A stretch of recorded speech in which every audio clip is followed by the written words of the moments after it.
Antarctica পৃথিবীর সবচেয়ে রহস্যময় মহাদেশ। বরফে ঢাকা এই ভূমি শুধু ঠান্ডার জন্যই নয়, বরং এর ভেতরে লুকিয়ে আছে কিছু অদ্ভুত রহস্য। আজ আমরা জানব অ্যান্টার্কটিকায় পাওয়া সবচেয়ে চমকপ্রদ জিনিসগুলো সম্পর্কে। নম্বর ১, ডিম পাড়া বিড়ালের কঙ্কাল। 2009 সালে বিজ্ঞানীরা অ্যান্টার্কটিকায় একটি অদ্ভুত কঙ্কাল খুঁজে পান। প্রথমে মনে হয়েছিল এটি একটি সাধারণ বিড়াল, কিন্তু পরে জানা যায় এটি ছিল এক ডিম পাড়া বিড়াল, যা প্রায় 2.5 কোটি বছর আগে পৃথিবীতে বাস করত। ভাবুন তো, বিড়াল কিন্তু ডিম পাড়ে, এমন অদ্ভুত প্রাণী সত্যিই আমাদের কল্পনার বাইরে।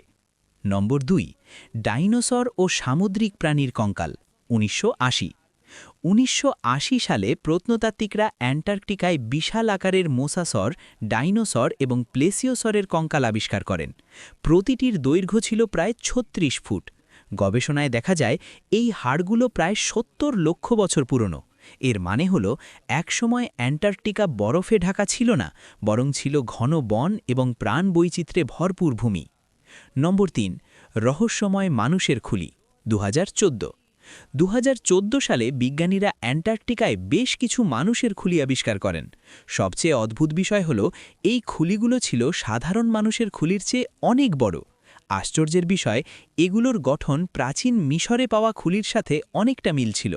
বিজ্ঞানীরা ধারণা করেন হয়তো প্রাচীনকালে মানুষ অ্যান্টার্কটিকায় বাস করত এবং তাদের সাথে প্রাচীন মিশরের কোনো সম্পর্ক ছিল।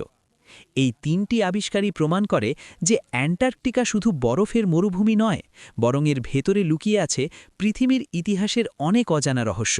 আপনারা কি মনে করেন, অ্যান্টার্কটিকায় এই রহস্যগুলো কি আমাদের অতীতের সত্যকে বদলে দিতে পারে?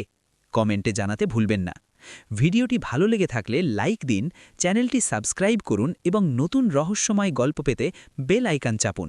আবার দেখা হবে পরের ভিডিওতে।